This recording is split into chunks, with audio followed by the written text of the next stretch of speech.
Letshuoer's XC reviews Z12, the new planar IM. Well, new-ish, I should say. I wouldn't say brand new completely. New-ish planar IM on the market today. It is basically a slightly retuned S12, and if you guys know, the S12 is fantastic. I rave about that IM non-stop. It's one of my favorite IMs ever, under $200, and now we have a slightly retuned version of it. How is it really? And when can you buy it? Stay tuned. Hey friends, Tim here. Welcome back to another video on Giz Audio, and today we have the Z12 from Letshuoer's and C Reviews. If you guys do not know C Reviews, his name is Cios. He has a really big channel, like uber big channel. You guys probably have heard about him way before you heard about me, because you know, he's been around for a long time. He's made tons of videos. You guys know who he is. So yes, the Z12. Let's quickly unbox this before we jump into the tuning changes. So here's the front of the box. As you can see, brand new color scheme. Yes, you'll get one blue and one red in here, one per each side. You're not gonna get like two blues or two reds or anything like that. You're gonna get one of each color here.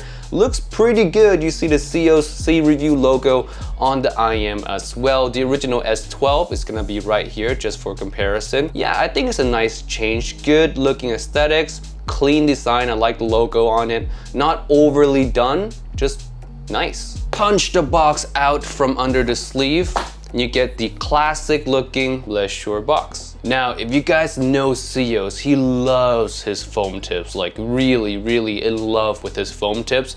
And guess what you get? Inside the second layer of the box, you'll find this carrying case right here. Nice leather carrying case. And inside of it, the cable. Yep, same exact cable as the original S12, nothing changed here. I was hoping to get, you know, different color cable to match the IM, but you know, these are really good cables as well. I've always been a fan of the S12 cable, so yeah, not mad about this. Inside the carrying case also, more tips. So before we get into the sound changes, let's talk about when you can buy this. The answer to that is right now, link below. The sale just went live. There's only 500 units of this available, and the first 100 gets the early bird price of $149. After that, it goes back to $169. That is its regular price. For the price, it is virtually the same price as the S12. Yeah, so no changes there, which is a huge surprise. Normally, a collab with a reviewer would, you know, warrant a markup in price of some kind. Not really with the Z12, which is really awesome. Now let's get into the sound changes. The Z12 has 2 dB more sub bass than the S12. That's it. No, I'm not kidding. That's really it. But although some people might think that it's not really audible, you know, the 2 dB plus of sub bass, you can't really tell the differences between the Z12 and the S12.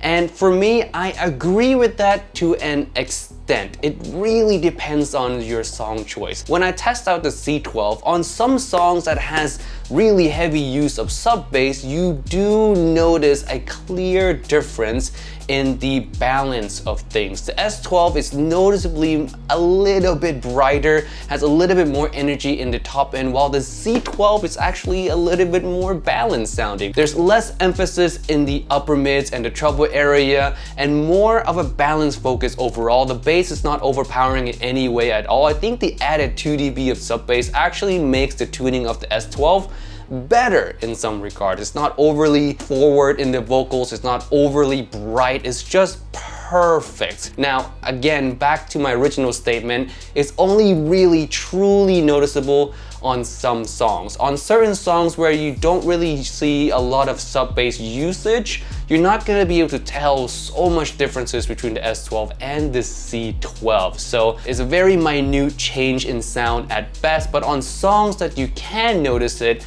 the Z12 is better than the S12 tuning wise. Now when it comes to detail retrieval, soundstage, and imaging, it is identical. Just no changes whatsoever. It is basically the S12 with 2 dB more of sub bass, and that's it. Now, some people may think that, oh man, that's kind of boring. That's not a lot of changes. For me, yes, if you already own the S12, there's no reason to jump on the Z12 unless you really like the design of it. And keep in mind, it is a limited edition. So if you want this design, you kind of have to get it now or else it's just gonna go away. But if you have not owned the S12 ever and you've been looking to buy the S12, the Z12 is for me the more balanced version. It's just better in the tuning, just slightly. So if you've been waiting to get an S12 for yourself, just get the Z12. It costs exactly the same. You're not losing anything. You're gaining a better IEM for the exact same price. So yeah, the Z12 is the way to go if you've been waiting to get yourself an S12. If you already own an S12, like I said again,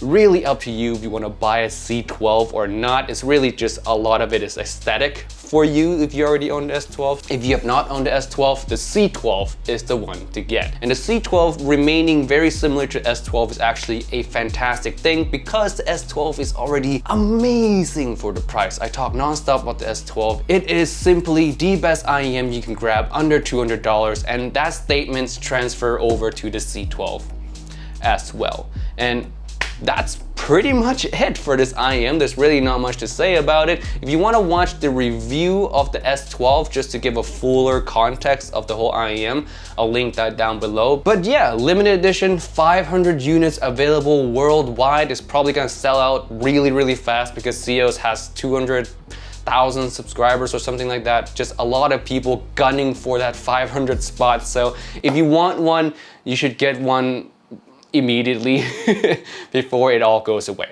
And yeah, with that being said, I'll see you guys in the next one. Happy shopping. Peace out. Bye.